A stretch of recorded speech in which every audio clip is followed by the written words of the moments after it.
Greetings and welcome back to room 303 and our Talks with Walt, as we are calling our discussions and our readings through all of the poems of the deathbed edition of Walt Whitman's Leaves of Grass. We come now in the Calamus section to For You, O Democracy. One of the interesting things about this poem is that this poem, along with four others, are the only ones in all of the Calamus section where the first line is not the title of the poem. So we're going to be paying attention to this one. Now, my assumption is that you've been following our stuff at learnstrong.net. Down that left-hand side, Talks with Walt is our playlist. And you've been working with us ever since the very beginning with the inscriptions poems. We're going to spend quite a bit of time talking about starting from Paumanok, a text that we worked with earlier, all the way through the previous poem, Whoever You Are, from the Calamus section. Now, our background information is significant for this poem. Norton's will give us some important insight here. In 1860, this poem was part of Calamus number 5, a 15-stanza poem of 42 lines. In the 1865 lines, from the first 12 stanzas were rearranged with additions to make the drum taps poem Over the Carnage Rose prophetic voice. In 1867, the present poem was made from the last three stanzas with the repented added and entitled A Song. Under this title, it again appeared in 1871 and in 1876, and with the present title in 1881. In 1902, the first 12 stanzas in their original form were reprinted among the rejected poems under the title States. And so you can run down this history as you're so inclined. Now, as we get ready to read this poem, some have called this the dedicatory poem for the Calamus section in its entirety. I want to begin by just reminding you of something that we did a while back when we messed around with starting from Paumanok, passage number 10. You remember these lines? We obviously have annotated these elsewhere together. Let's just remind ourselves.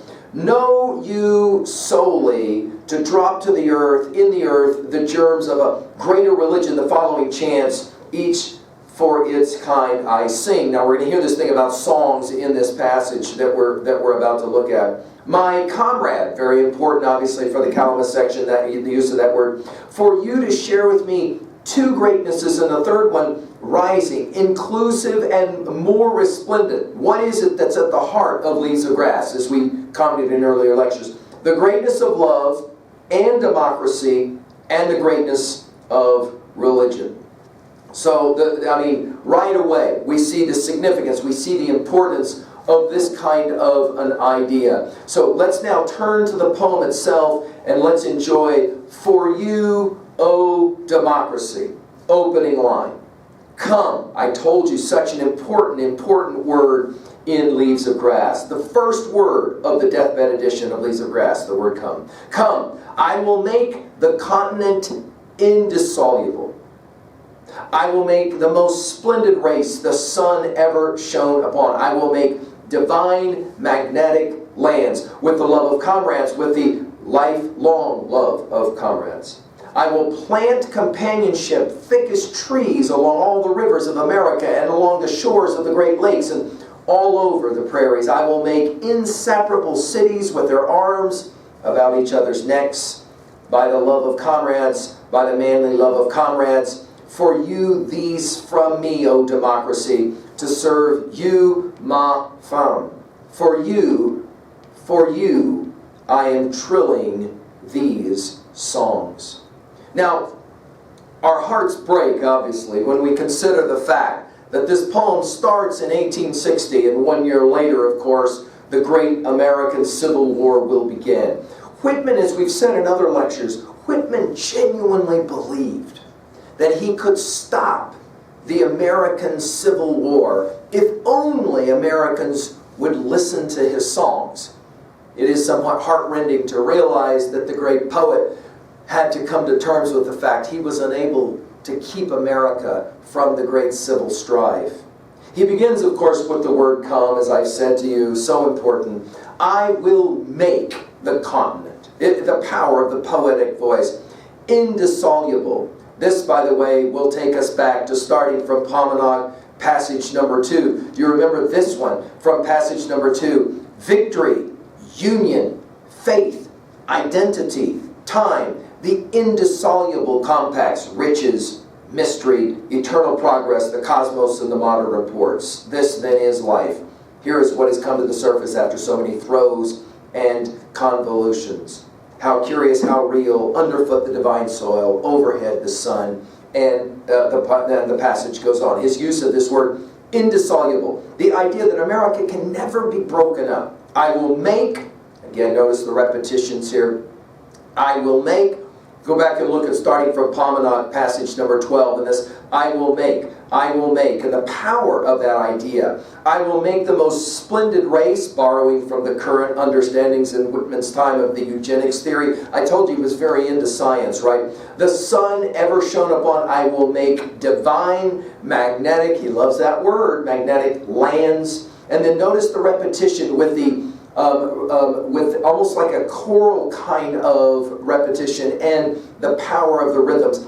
With the love of comrades, we've seen this already in Calamus, with the lifelong love of comrades. And we're going to come back to this kind of almost like a refrain, right? I will plant, so important in Leaves of Grass. Companionship, thick as trees, again, one of the central symbols of Leaves of Grass. Along all the rivers of America. I told you it's a very rare thing when he uses the word America. I hear America singing. Go back to our lecture. The power of his use of this word. He reserves this word for very particular moments. Along all the rivers of America and along the shores of the Great Lakes and all over the prairies. We've heard about the prairies in inscriptions several times. I will make inseparable. Notice earlier it was indissoluble. Now it's inseparable. Cities with their arms. Beautiful play on words to talk about arms. Both, of course, the arms that are born against each other and the arms here about each other's necks. Go back to I Hear America Singing. We're going to hear similar kinds of ideas and word pictures. He literally sees the states holding each other and embracing each other around the neck. And then again, notice it's not with the love of comrades. Now it's by the love of comrades. By the manly, notice earlier it was lifelong love of comrades. And then to finish, for you, these, from me, O democracy. Now we're obviously to the title, right? To serve you, ma femme. Now going back to, starting from Paumanok, passage 12. Notice we're going back to Paumanok several times. Do you remember the ways in which we read these lines? Democracy, opening lines of passage 12. Near at hand to you a throat is now inflating itself and joyfully singing, ma femme, for the brood beyond us and of us, for those who belong here and those to come. I exult to be ready for them, will now shake out carols stronger and heartier than have ever yet been heard upon earth. You can obviously hear the echoes, right? For you,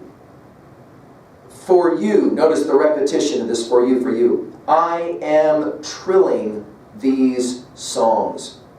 It's an amazing thing that the word trilling only gets used one time in all of Leaves of Grass, and it's right here, right now. And it's amazing that over 15 times in the Calamus section, the word songs will get used to stand in for the word poetry.